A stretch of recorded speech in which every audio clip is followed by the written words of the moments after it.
All right, let's begin with the class. Class का objective है इंशाल्लाह कि जो डिफरेंशिएशन का लास्ट एस्पेक्ट रह गया है उसको इंशाल्लाह डिस्कस करेंगे। सबसे पहले हमने डिफरेंशिएशन जनरल कैटेगरी देखी थी, फिर हमने पैरामेट्रिक इक्वेशंस की डिफरेंशिएशन देखी, फिर हमने इम्प्लिसिट इक्वेशंस की डिफरेंशिएशन देखी, और अब एक न्यूली एडेड चीज जो 2020 से सिलेबस में ऐड हुई है वो है differentiation of inverse tangent function. अब यहाँ सवाल जहन में आता है, सर क्या differentiation of inverse tangent function के साथ साथ साइन इनवर्स साइन फंक्शन या इनवर्स कोसाइन फंक्शन की भी डिफरेंशिएशन है? तो जवाब है नहीं। सिलेबस में वाज़ेह तौर पे लिखा हुआ है कि इनवर्स टैंजेंट फंक्शन की डिफरेंशिएशन तो है, लेकिन इनवर्स साइन या इनवर्स कोसाइन फंक्शन की डिफरेंशिएशन हमारे सिलेबस का पार्ट नहीं है। लिहाजा only differentiation of inverse tangent function हमारे सिलेबस का पार्ट है। सवाल जो 2019 तक, नवंबर 2019 तक जितने भी पास पेपर्स कैम्ब्रिज के आए हैं P3 के हवाले से, उनमें किसी में ये सवाल पाया नहीं जाएगा या ये कॉन्सेप्ट नहीं टेस्ट होगा। वजह ये थी कि ये कॉन्सेप्ट आया ही 2020 से है। लिहाजा मार्च 2020 ऑनवर्ड्स जितने भी पेपर्स आए हैं उन तमाम, अब तक मार्च 20 के बाद काफी पेपर्स आ चुके हैं, बहरहाल मार्च 20 के बाद जितने पेपर्स भी आए हैं उन सब में ये कॉन्सेप्ट टेस्ट हो सकता है। लिहाजा आप भी इसको सीखेंगे और आपके पेपर में भी ये चीज आ सकती है। अच्छा, अब ये इसके जो नोट्स हैं वो आपने इम्प्लिसिट इक्वेशंस के साथ ही लिखने हैं। इसकी वजह यह है कि ये जो एस्पेक्ट है ये इम्प्लिसिट डिफरेंशिएशन जिस तरह से इम्प्लिसिट इक्वेशंस की डिफरेंशिएशन होती है उसी तरह इसकी डिफरेंशिएशन होगी। लेकिन बहरहाल अभी हम एक फॉर्मूला सीखेंगे, उसके बाद मैं आपको डिराइव करके बताऊंगा कि कैसे इम्प्लिसिट के कॉन्सेप्ट्स यहाँ पर इस्तेमाल हो रहे हैं। तो आइए सबसे पहले हम फॉर्मूला देखते हैं, और वो फॉर्मूला ये है कि if y is equal to tan inverse f x, जैसे आपको मैंने हमेशा बताया कि अगर ln एफ एक्स है, y equal to ln f x है, तो इसकी differentiation dy by d x क्या होती है? 1 upon f x multiplied by f prime x. Ultimately वो f prime x upon f x बन जाता है। बस यही इसी तरह का formula tan inverse f x का भी है, यानी कि इनवर्स टेंजेंट फंक्शन का भी इसी तरह का कॉन्सेप्ट है। तो if y is equal to tan inverse f x, then dy by dx will be 1 upon 1 plus fx whole square multiplied by f prime x। मतलब क्या हुआ, जैसे ln fx की 1 अपॉन एफ एक्स थी, वैसे tan inverse f x की 1 upon 1 plus f x square है। जैसे ln में multiply by f prime x करते थे, वैसे यहां भी multiply by f prime x करेंगे। अच्छा, यहाँ एक कंफ्यूजन बहुत ज्यादा रहती है, वो मैं आपको वाजे कर दूं। हमें ये बात पता है कि tan x का होल स्क्वायर जो है दरअसल tan स्क्वायर x बनता है, लेकिन ये मैं आपको वाजे कर दूं कि tan x whole power -1 is not equal to tan inverse x। वजह क्या है कि इनवर्स टैंजेंट फंक्शन बजाते खुद एक फंक्शन है, मतलब tan square x is tan x का whole square, they are same. लेकिन जब इनवर्स यानी कि पावर -1 की बात होती है तो tan x whole power -1 is not equal to tan inverse x, क्योंकि tan इनवर्स x एक खुद एक फंक्शन है, ये एक इनवर्स टेंजेंट फंक्शन है। अब मैं अगर आपको उसको समझाने के लिए छोटी सी मिसाल दूं तो आप इंशाल्लाह कनेक्ट कर पाएंगे। फिर हम वापस फॉर्मूला की जाने आते हैं। 1 upon tan f x, 1 upon tan f x. आप सबको पता है कि 1 अपॉन tan एफ एक्स जो है cot एफ एक्स होता है। अगर मुझे कोई कहेगा भाई cot एफ एक्स, तो cot एफ एक्स का मतलब होगा 1 अपॉन tan एफ एक्स। अच्छा, 1 अपॉन tan एफ एक्स में अगर मैं tan एफ एक्स को ऊपर लेकर आता हूं तो tan f x whole bracket की पावर थी 1। जब मैं इस पूरे को ऊपर लेकर आऊंगा तो ये हो जाएगा tan f x whole power -1, tan of an angle whole bracket to the power of -1। और एक चीज है tan इनवर्स एफ एक्स, ये दोनों बराबर कैसे हो सकते हैं? They are not equal. Example angle के साथ सुनो। लेट सपोज मैं आपसे कहता हूं 1 अपॉन tan 30, 1 अपॉन tan 30, तो आप समझ जाएंगे कि 1 अपॉन tan 30 का मतलब होता है कि tan of an angle which is 30 to the power of -1। अब आप कैलकुलेट कर लें, tan 30 कैलकुलेटर में अगर डिग्री मोड पे कैलकुलेटर को रखते हैं और tan 30 निकाल के उसकी पावर -1 कर दें तो आपका आंसर √3 आएगा। चेक कर लें आप, आपका आंसर आएगा √3। लेकिन अगर आप tan 30 की होल पावर -1 किया, √3 आया, tan इनवर्स 30 करके देख लें तो tan इनवर्स 30 √3 थोड़ी आएगा, क्योंकि tan इनवर्स 30, जाहिर सी बात है tan इनवर्स तो वैल्यू पे लगता है ना, 30 फिर उसके लिए वैल्यू है। tan, याद है ना, tan x = 2/3, x एंगल था अननोन, तो tan इनवर्स 2/3 करते हैं अननोन एंगल निकालने के लिए। तो tan इनवर्स एक वैल्यू पे लगता है और tan लगता है एंगल पे, तो tan of an angle to the power of -1, tan inverse of a particular value will be giving me the angle. इससे तो एंगल आता है, tan of an angle is a value, tan inverse value is an angle। tan x is 2/3, 2/3 एक value है, सही है जो मैं कह रहा हूं वो मैं लिख भी लेता हूं, tan x is 2/3, x is angle, 2/3 is the value। if I have to find the angle, I will say tan inverse of value। तो tan इनवर्स हमेशा एक वैल्यू पे लगता है और हासिल क्या होता है, एंगल। इसका ये मतलब हुआ कि tan इनवर्स 30 अगर आप कर भी देख लें, tan इनवर्स 30 का अगर आप आंसर निकाल भी लें तो आपका आंसर 88 पॉइंट समथिंग आ रहा है। यहां से ये बात साबित हो गई कि सर जैसे tan x का होल क्यूब होता है, पॉजिटिव पावर्स जब होती थी तो हमेशा इसी तरह होता था, लेकिन जब नेगेटिव पावर आ गई, नेगेटिव में भी पावर जब -1 होती है स्पेसिफिकली, तो ये बात वाजे हो जाए कि जब पावर -1 होती है तो वो जो फंक्शन होता है वो खुद एक इनवर्स फंक्शन होता है जो कैलकुलेटर में जिसका फीचर तक मौजूद है, जो खुद एक फंक्शन है। लिहाजा tan x की होल पावर -1 जो है tan इनवर्स x के बराबर नहीं होता। और यहाँ जो हम डिफरेंशिएशन देख रहे हैं, यहाँ जो हम डिफरेंशिएशन देख रहे हैं वो tan x होल पावर -1 की नहीं देख रहे, हम देख रहे हैं tan इनवर्स x की। हमें इस चीज की डिफरेंशिएशन देखनी है। tan x होल पावर -1 की डिफरेंशिएशन क्या होगी, अगर मैं आपसे कहूं कि आप डिफरेंशिएट करो with respect to x, tan x whole power -1, तो आप कॉम्पोजिट फंक्शन की तरह से डील करें। आप बोलेंगे पहले डील करेंगे पावर से, तो -1 tan x whole power -2 multiply by bracket की डिफरेंशिएशन, tan x की डिफरेंशिएशन होती है sec स्क्वायर x, और फिर एंगल क्योंकि x है उसकी डिफरेंशिएशन होगी 1। तो ये आपकी tan इनवर्स x की डिफरेंशिएशन होगी -1, फिर tan x whole power -2 power 1 से कम हो गई, ब्रैकेट जो था उसमें जो फंक्शन था, पावर फंक्शन एंगल वाला रूल लगाया, पहले पावर को डील किया फिर फंक्शन को, तो tan x की sec स्क्वायर x, फिर एंगल तो 1 हो गई। तो ये आपकी डिफरेंशिएशन आ गई tan x होल पावर -1 की। और tan इनवर्स x की डिफरेंशिएशन वो तो अभी हम देखने जा रहे हैं, tan इनवर्स fx की डिफरेंशिएशन देख लेंगे तो tan इनवर्स x की भी हमें हमारे सामने आ जाएगी।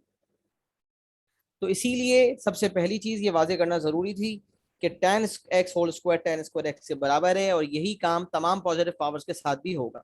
लेकिन जब ये पावर -1 आ जाती है तो याद रहे कि tan x होल पावर -1 और tan inverse x they are not equal, they both are different, even differentiations of both are different. मतलब आप, अगर आपको कंफ्यूजन है तो मैंने आपको एक वैल्यू 30 लेकर भी बता दिया, और अगर आपको और भी कंफ्यूजन है तो आपको मैंने डिफरेंशिएट करके भी बता दिया कि tan x होल पावर -1 की डिफरेंशिएशन tan इनवर्स fx की डिफरेंशिएशन से अलग आएगी।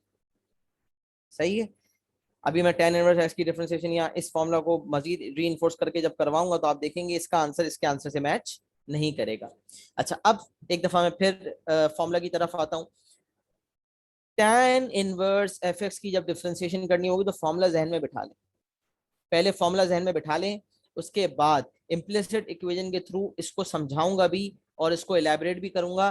तो आपको क्या प्रूविंग आपके लिए आएगी, भाई प्रूव आपको नहीं करना होगा, लेकिन आपको कॉन्सेप्ट इसलिए समझाया जाता है कि अगर कभी एग्जामिनेशन में आप फॉर्मूला भूल गए, आपको डाउट्स क्रिएट हो गए, आप प्रेशर में आ गए, तो फिर आप उस सूरत में बहुत आसानी के साथ कॉन्सेप्ट को रिकॉल करके, क्योंकि कॉन्सेप्ट इंसान नहीं भूलता, रट्टा भूल सकता है, कॉन्सेप्ट नहीं भूला जाता, लिहाजा आपको फॉर्मूला के साथ साथ उसका अंडरलाइन कॉन्सेप्ट भी सिखाएंगे, ताकि अगर एग्जामिनेशन में बैठे बैठे फॉर्मूला भूल जाएं तो कॉन्सेप्ट आपको बचा ले।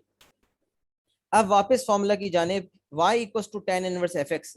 tan inverse of a function, उसकी डिफरेंशिएशन करनी है तो 1/1 plus f x whole square.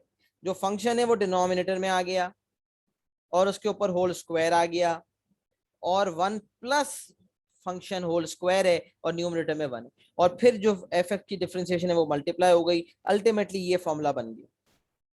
इसका मतलब क्या हुआ कि tan इनवर्स एफ एक्स की जो डिफरेंशिएशन है उसमें जो एफ एक्स है उसकी डिफरेंशिएशन न्यूमरेटर बन जाती है, और जो एफ एक्स है एज इट इज डिनोमिनेटर में स्क्वायर हो जाता है और साथ उसके 1 ऐड भी हो जाता है। अगर मैं आपको जहन में बिठाऊं तो एफ एक्स फंक्शन जो यहाँ पर है वो डिनोमिनेटर में स्क्वायर हो रहा है, उसके साथ 1 प्लस भी हो रहा है, और जो फंक्शन है उसकी डिफरेंशिएशन न्यूमरेटर में आ रही है। एफ एक्स की डिफरेंशिएशन न्यूमरेटर में आ रही है। तो मैंने फॉर्मूला ना सिर्फ लिखवाया बल्कि उसको समझाया, उसको याद भी करवाया। आगे आ जाते हैं एग्जाम्पल्स की जानिब। अब ये जो फॉर्मूला आपने सीखा है, अगर मैं इसको इम्प्लीमेंट करवाऊं कुछ एग्जाम्पल्स पे तो आप इंशाल्लाह बआसानी कर पाएंगे। tan इनवर्स एक्स, सबसे पहला सिंपल एग्जांपल क्या है जिसमें ये जो एफ एक्स है ये एक सिंपल फंक्शन है, सिंपल लीनियर फंक्शन है, वो भी सिर्फ एक्स। तो अगर मैं इसकी बात करूं तो रूल के मुताबिक dy by d x is equal to numerator में क्या आनी चाहिए, जो फंक्शन एफ एक्स है उसकी डिफरेंशिएशन। तो एक्स की डिफरेंशिएशन क्या है, एक्स की डिफरेंशिएशन तो 1 होती है, लिहाजा न्यूमरेटर में 1 आ जाएगा। जो फंक्शन होता है उसकी डिफरेंशिएशन कहाँ आती है, न्यूमरेटर में आती है। जो ब्रैकेट के अंदर फंक्शन होता है जो एक्स है यहाँ पर, उसकी डिफरेंशिएशन न्यूमरेटर में आती है, और वो 1 है, वो ऊपर 1 आ गई। अब डिवाइड का साइन डालें, डिवाइड के साइन के बाद 1 plus f x whole square होता है, तो 1 plus f x. F x क्या है भाई, एफ एक्स क्या है, एफ एक्स तो एक्स है, एफ एक्स तो सिर्फ एक्स है, उसका स्क्वायर कर दें। इसका मतलब आपका आंसर आ गया 1/1 plus x square, 1/1 plus x square. ये आपकी सिंपल डिफरेंशिएशन हो गई। ये आपको पहला एग्जाम्पल करवा दिया। आइए दूसरे एग्जाम्पल की जाने बातें। dy by dx, dy by dx, tan inverse 2x square plus 3x, find an expression for dy by dx। क्या करेंगे, जो फंक्शन है उसकी डिफरेंशिएशन न्यूमरेटर में आ जाएगी और वो function as it is denominator में आ जाएगा। स्क्वायर होने के बाद वन उसके साथ प्लस भी होगा। तो 2x स्क्वायर की डिफरेंशिएशन होती है 4x, 3x की होती है 3, न्यूमरेटर में 4x प्लस 3 आ गया, न्यूमरेटर में 4x प्लस 3 आ गया, डिनोमिनेटर में 1 प्लस ब्रैकेट के अंदर एफ एक्स आना चाहिए था, तो वो फंक्शन इस वक्त 2x स्क्वायर प्लस 3x है होल स्क्वायर। अब सवाल ये पैदा होता है कि क्या सर हमें इससे ज़्यादा सिंप्लीफाई करने की ज़रूरत है। हाँ, अगर आप चाहते हैं 2x square plus 3x whole square को खोलना और इसे मज़ीद सिंप्लीफाई करना तो आप कर लें, वरना कोई ज़रूरी चीज़ नहीं है, क्योंकि अक्सर examiner expression for d y by d x के बजाय इक्वेजन ऑफ टेंजेंट मांग लेता है, इक्वेजन ऑफ नॉर्मल मांग लेता है, तो अल्टीमेटली या स्टेशनरी पॉइंट के कोऑर्डिनेट्स मांग लेता है।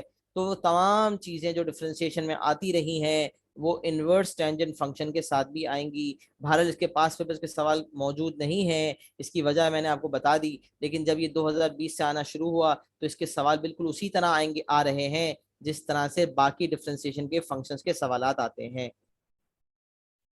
वही इक्वेशन ऑफ टेंजेंट कभी पूछा जा सकता है, कभी इक्वेशन ऑफ नॉर्मल, तो कभी स्टेशनरी पॉइंट के कोऑर्डिनेट्स, या कोई भी और चीज जो हमसे पूछी जाती रही है वो इस फंक्शन के साथ भी पूछी जा सकती है। अगर मुझे एग्जामिनर ने कहा है किसी पर्टिकुलर फॉर्म में देने का, तो फिर उस पर्टिकुलर फॉर्म में d y by d x को एक्सप्रेस करके देना होगा। नहीं कहा तो जब इतना भी मैंने कर लिया तो ये मेरे लिए बहुत है, मैंने डिफ्रेंसिएशन कर लिया, उसका हक अदा कर दिया। इसी तरह अगर मैं तीसरे एग्जाम्पल की जानिब आऊँ तो एक दफ़ा फिर री इन्फोर्स हो जाएगा कॉन्सेप्ट कि d y by d x is tan inverse x cube minus 5। Denominator numerator में फंक्शन की डिफरेंशिएशन, एक्स क्यूब माइनस 5 की डिफरेंशिएशन क्या होती है भाई? 3x² minus 0। तो 3x² न्यूमरेटर में आ गया और डिनोमिनेटर में आ गया 1 plus fx whole square. fx है एक्स क्यूब माइनस 5 और ब्रैकेट में होल स्क्वायर। तो ये बहुत आसान सा मैंने फॉर्मूला आपको सिखाया जिसमें उस फंक्शन की डिफरेंशिएशन न्यूमरेटर में आती है और डिनोमिनेटर में वो फंक्शन स्क्वायर हो जाता है और साथ उसके 1 ऐड हो जाता है। सही है। अच्छा, अब ये जो मैंने आपको एग्जांपल्स करवाए, इसके बाद हमें ये फॉर्मूला रीइंफोर्स भी हो गया। अब छोटी सी चीज है और वो है डेरिवेशन ऑफ द फॉर्मूला, जो कि मैं आपको कह रहा था कि इम्प्लिसिट डिफरेंशिएशन से ये चीज डिराइव हुई है। तो वो कैसे डिराइव हुई है, आइए उसको देखते हैं ताकि आपके जहन में ये कॉन्सेप्ट प्रॉपर तरीके से बैठ जाए। अब y equals to tan inverse fx है। अगर आपको डेरिवेशन करनी है, मतलब डिराइव करना है, वो जो फॉर्मूला मैंने आपके सामने पेश किया, जो सबसे टॉप पे आपको मैंने लिखवाया, तो ये फॉर्मूला दरअसल डिराइव कैसे हुआ, इसकी डिफरेंशिएशन जो ये है कैसे। तो आइए इसको इम्प्लिसिट डिफरेंशिएशन के थ्रू देखते हैं। सबसे पहला स्टेप ये है कि जब y equals to tan inverse fx है, तो tan इनवर्स जब यहाँ पर आएगा लेफ्ट साइड पर, तो क्या बन जाएगा? tan बन जाएगा। तो हम कह सकते हैं tan y is equals to fx। y equals to tan inverse fx है, तो ये बन गया tan y equals to fx। अब tan y equals to fx है, तो अब tan y तो एक इम्प्लिसिट इक्वेशन हो गया। तो अब हम कहेंगे differentiate with respect to x। ये एक इम्प्लिसिट इक्वेशन है, तो हम कहेंगे differentiate the entire equation with respect to x। अब जब डिफरेंशिएशन करनी है तो tan y की डिफरेंशिएशन क्या होगी? डिफरेंशिएट कर रहे हैं विद रिस्पेक्ट टू x, तो tan y की डिफरेंशिएशन क्या होगी? sec square y into dy by dx और इक्वल्स टू fx है। fx की डिफरेंशिएशन क्या होगी? अगर मैं पूरे फंक्शन को with respect to x differentiate करता हूं तो tan y की differentiation sec square y into dy by dx हो गई, और जो fx है उसकी डिफरेंशिएशन हो जाएगी f प्राइम x। मतलब जो भी फंक्शन दिया हुआ होगा वो डिफरेंशिएट हो जाएगा। 2x² है तो 4x आ जाएगा। इसीलिए मैंने यहाँ लिखा हुआ है कि जब fx फंक्शन है तो उसकी वो डिफरेंशिएट हो जाएगा, लिहाजा उसका f प्राइम x हमें हासिल हो जाएगा। उसके बाद अगर हम यहाँ देखें तो हमें अगर निकालना है तो हम बोल सकते हैं कि dy by dx is equals to f prime x upon sec square y। और हमें ये आइडेंटिटी पता है, 1 प्लस tan स्क्वायर x या tan square y is equals to sec square y। तो सेक स्क्वायर y जो यहाँ आगे डिवाइड होगा उसकी जगह हम ये लिख सकते हैं 1 प्लस tan स्क्वायर y। ये आइडेंटिटी का इस्तेमाल हो रहा है। तो यहाँ ट्रिग्नोमेट्री का इस्तेमाल हो रहा है, ट्रिग्नोमेट्रिक आइडेंटिटी का इस्तेमाल हो रहा है। पहले ये चीज डिफरेंशिएट हुई, ये हासिल हुआ, ये चीज डिफरेंशिएट हुई, एफ प्राइम एक्स आ गया। सेक स्क्वायर वाई आइडेंटिटी के मुताबिक 1 प्लस tan स्क्वायर वाई होता है, लिहाजा जब मैंने सेक स्क्वायर वाई को डिवाइड किया तो डिनोमिनेटर में 1 प्लस tan स्क्वायर वाई आ गया। अब सवाल ये पैदा होता है कि tan स्क्वायर वाई का क्या मतलब है? tan स्क्वायर वाई का मतलब है tan y का होल स्क्वायर। और जो हमने यहाँ पर देखा उसके मुताबिक tan y किसके बराबर है? tan y fx के बराबर है। tan square y is equal to tan y का होल स्क्वायर, और tan y किसके बराबर है? fx के बराबर है। लिहाजा इस tan y की जगह पे मैं रख दूंगा fx, तो ये बन जाएगा fx होल स्क्वायर। तो dy बाई डी एक्स यहाँ से हासिल हो गया f prime x upon 1 plus fx whole square. आप देख सकते हैं कि अगर tan इनवर्स fx जो है वो y था तो dy बाई डी एक्स आ रहा है f prime x upon 1 plus fx whole square. ये फॉर्मूला अभी ऊपर हम याद कर चुके थे, बस इसको डिराइव करके बताया इम्प्लिसिट डिफरेंशिएशन से। क्या ये डेरिवेशन आपको आनी चाहिए? मैं कहूँगा बिल्कुल आनी चाहिए, लेकिन आपको दरअसल फॉर्मूला याद होना चाहिए ताकि आपके काम सारे हो जाए। लेकिन अगर आप फॉर्मूला भूल जाते हैं तो फिर इस कॉन्सेप्ट के थ्रू आप एग्जाम में बैठे बैठे जो है वो फंक्शन को डिफ्रेंशिएट कर पाएंगे। सही है। मतलब टेन इनवर्स एफ एक्स के बजाय कोई और फंक्शन भी होता तो आप डायरेक्टली यही करते, जैसे let's suppose ten inverse two x होता या टू एक्स स्क्वायर होता। एग्जाम्पल मैं आपको दूं, अगर आप एग्जाम में बैठे हुए और आप भूल गए टेन इनवर्स का फॉर्मूला, तो आपने कहा यार y is equal to tan inverse two x square है, y equal to tan inverse two x square है। आपने कहा फॉर्मूला तो मैं भूल गया हूँ, मैं क्या करूँ? आपने कहा tan y is equal to two x square. फिर आपने कहा differentiate with respect to x, differentiate with respect to x. जब डिफरेंशिएट किया ये हो गया sec square y into d y by d x, और टू एक्स स्क्वायर की डिफरेंशिएशन हो गई फोर एक्स। फिर आपने d y by d x को सब्जेक्ट बनाया और आपने कहा four x upon one plus tan square Y, one plus tan square y, और टेन वाई आपको पता है टू एक्स स्क्वायर है, लिहाजा ये हो जाएगा फोर एक्स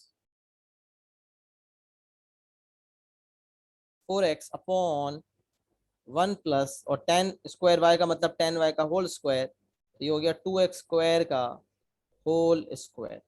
तो आप आसानी इस आंसर तक पहुंच जाएंगे अगर आपके जहन में ये इम्प्लिसिट डिफरेंशिएशन का कॉन्सेप्ट है और आपको ये पता है कि टेन इनवर्स को वहां लेकर जाना है, तो आप अल्टीमेटली वही आंसर पर पहुंच जाएंगे जो आंसर फॉर्मूला से आ रहा है। तो अल्टीमेटली अगर आप देखें तो ये वही बात है, टू एक्स स्क्वायर की डिफरेंशिएशन न्यूमरेटर में और टू एक्स जो है वो उसका स्क्वायर डिनोमिनेटर में, और साथ वन उसका उसके साथ ऐड हो रहा है। तो अल्टीमेटली हमने यहाँ से बहुत कुछ सीखा और ये सबक हासिल हुआ कि tan इनवर्स एफ एक्स की जो डिफरेंशिएशन है वो इम्प्लिसिट के कॉन्सेप्ट से डिराइव हुई है, और वो डिराइव कैसे हुई है वो मैंने प्रॉपर आपको कॉन्सेप्ट समझा दिया कि पहले tan इनवर्स को आप वहां ले जाएंगे, डिफरेंशिएट करेंगे विद रिस्पेक्ट टू x से, फंक्शन डिफरेंशिएट होकर f प्राइम x आ जाएगा, sec square y dy by d x हासिल हो जाएगा, sec स्क्वायर y की जगह one plus tan square y हासिल हो जाएगा, टेन स्क्वायर y जो है वो टेन y का होल स्क्वायर होता है, टेन y की जगह आ जाएगा fx। अल्टीमेटली हमारे पास वो आंसर आ जाएगा जो हमें चाहिए। मेरे ख्याल से मैंने बहुत दफ़ा रिपीट कर दिया है, जस्ट टू मेक श्योर कि कोई रिपीटेशन की मजीद ज़रूरत ना पड़े या कि कोई सवाल ना आए। तो मुझे ज़रा बताएं कि क्या यहाँ तक सबको क्लियर है, और ये कॉपी कर लें अपने पास, मैंने प्रॉपर समझा दिया है। दो चार मिनट ले लें और उसके बाद डन एंड क्लियर की एक्नॉलेजमेंट दे दीजिएगा ताकि मैं समझ जाऊं कि आपने लिख भी लिया और आपको समझ भी आ गया है।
तो कॉपी कर ले तो बता दीजिएगा, राइट, वी हैव कॉपीड या डन, डन एंड क्लियर लिख के फिर हम इंशाल्लाह आगे बढ़ते हैं।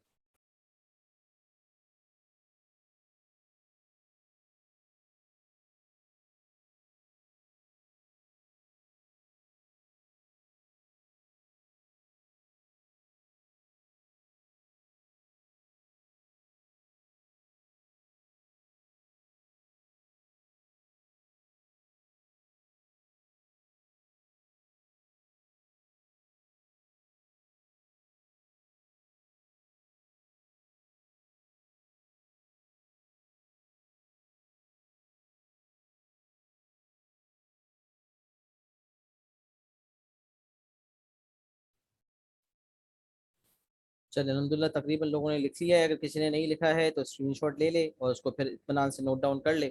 हम कुछ सवालात की जानिब जा रहे हैं। सवालात याद रखें, ये बुक के सवालात हैं कुछ जो बुक से उठाए गए हैं, और पास पेपर्स के जो लेवल के सवालात हैं वो इंशाल्लाह आप पास पेपर में 2020 ऑनवर्ड्स, जो मार्च 2020 ऑनवर्ड्स हैं उसमें देख सकते हैं और इसकी वहाँ से तैयारी कर सकते हैं।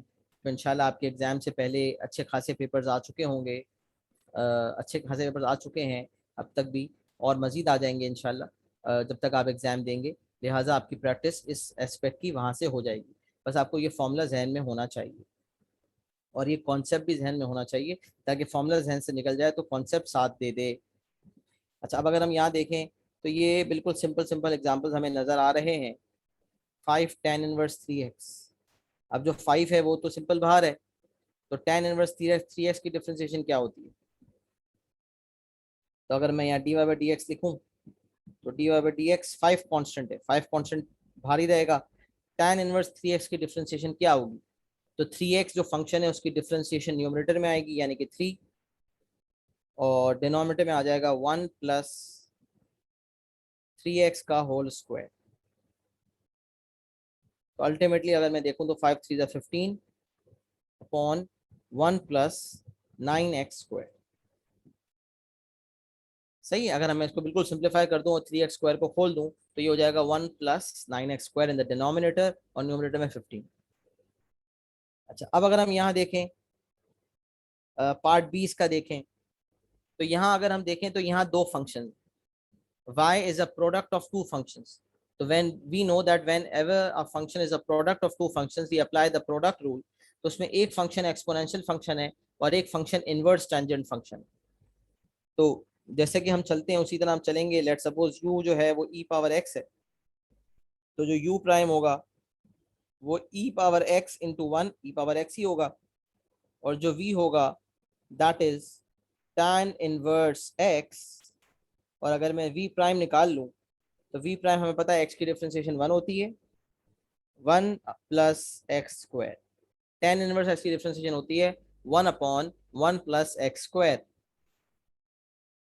और फिर अगर मैं प्रोडक्ट रूल लगाऊं तो v u prime plus u v prime, तो यहाँ से मेरा dy/dx मेरा हासिल हो जाएगा। तो ई एक्स और tan इनवर्स x को मल्टीप्लाई करना है तो ये हो जाएगा e x tan inverse x plus e x को वी प्राइम से मल्टीप्लाई करना है तो ये हो जाएगा e x upon 1 plus x square. ये आपका आंसर बन जाएगा। अब यहाँ कोई अगर e पावर x को कॉमन निकाल ले, अच्छा tan इनवर्स लिखा हुआ है, tan इनवर्स x सही। अब यहाँ अगर कोई e पावर x को कॉमन निकाल ले तो ब्रैकेट में हो जाएगा tan inverse x plus 1 upon 1 plus x square, जो जैसे कि आंसर में लिखा हुआ है। लेकिन ऐसी कोई रिक्वायरमेंट ज़रूरी नहीं है कि हम ये काम करें। यहाँ तो आंसर एक फॉर्म में लिखा हुआ है, लेकिन अगर हम यहाँ तक भी आंसर देते हैं तो दैट इज सफिशेंट। अगर किसी फॉर्म में मांगा है तो उस फॉर्म में देना है, वरना कोई मसला नहीं है। इसी तरह ये जो है x tan इनवर्स x का यहाँ फिर प्रोडक्ट रूल लगेगा। ये सिंपल फंक्शन है, tan 1/4 कांस्टेंट है, tan इनवर्स 2x है। अच्छा, अगर हम ये क्वेश्चन 2 देखें, बस ये एक ही सवाल है, tan inverse 1 minus 2x find in simplest form an expression for dy/dx। तो फिर ये वही चीज़ है, dy/dx is equals to numerator में क्या आएगी 1 माइनस 2x की differentiation which is -2 upon 1 plus 1 minus 2x का होल स्क्वायर। अब इसको अगर मैं एक्सपैंड करके दे दूं तो ये हो जाएगा -2 upon 1 plus 1 minus 4x plus 4x square, 1 minute, 1 minus 4x plus 4x square, तो नीचे दरअसल ये हो जाएगा -2 upon 2 plus 2 minus 4x plus 4x square. और अगर मैं 2 कॉमन ले लूँ डिनोमिनेटर में, 2 कॉमन ले लूँ डिनोमिनेटर में, उसको सिंप्लीफाई कर दूं तो 2 2 कट जाएगा, तो अल्टीमेटली आंसर आ जाएगा -1 upon 1 minus 2x plus 2x square. सही है जनाब, तो ये मेरा dy/dx हासिल हो गया। तो अगर मार्क्स आपको ज़्यादा लग रहे हैं और कोई फॉर्म स्पेसिफाइड है तो फिर आप सिंप्लीफाई करके दे दें, वरना आप डायरेक्ट भी दे सकते हैं। यूजुअली सिर्फ डिफ्रेंसिएशन होती है इन चीज़ों की तो एक दो नंबर ही होते हैं, क्योंकि डायरेक्ट आंसर देना होता है। तो वो किसी भी फॉर्म में दे दें, कोई मसला नहीं है। अगर किसी फॉर्म में मांगता है तो फिर उस फॉर्म में दे दें। यहाँ बहरहाल जो बुक के आंसर हैं उसमें सब में सिंप्लीफिकेशन हुई भी है, तो आप सब में एंड में सिंप्लीफिकेशन करके ही आंसर दें। बस इसके अलावा कोई खास प्रैक्टिस के सवाल नहीं है। और जितने भी पास पेपर के सवाल हम पहले भी देखते आए हैं, उसके अंदर जो पैटर्न है वो वैसा ही है कि कभी इक्वेशन ऑफ टेंजेंट, कभी इक्वेशन ऑफ नॉर्मल, कभी स्टेशनरी पॉइंट्स, कभी कुछ अलग अलग रिक्वायरमेंट्स आती हैं। बस अब अगर वो ऐसी रिक्वायरमेंट्स आएंगी तो साथ साथ कभी क्वेश्चन रूल लगता है, कभी प्रोडक्ट रूल लगता है, वो सब चीज़ें होंगी। लेकिन अब उनमें से एक फंक्शन जो है वो इनवर्स टेंजेंट फंक्शन होगा। तो equation of the curve inverse tangent function की फॉर्म में हो सकती है, या कोई भी फंक्शन जो हमें डिफरेंशिएट करना होगा उस पर इनवर्स टेंजेंट फंक्शन शामिल हो सकता है। तो ये एस्पेक्ट जो है वो लास्ट एस्पेक्ट ऑफ डिफरेंशिएशन था, जिसमें जिसके बाद डिफरेंशिएशन के तमाम कॉन्सेप्ट्स अल्लाह के फजल और करम से हमने मुकम्मल कर लिए हैं। तो this was the last aspect and अल्हम्दुलिल्लाह we have covered this aspect completely.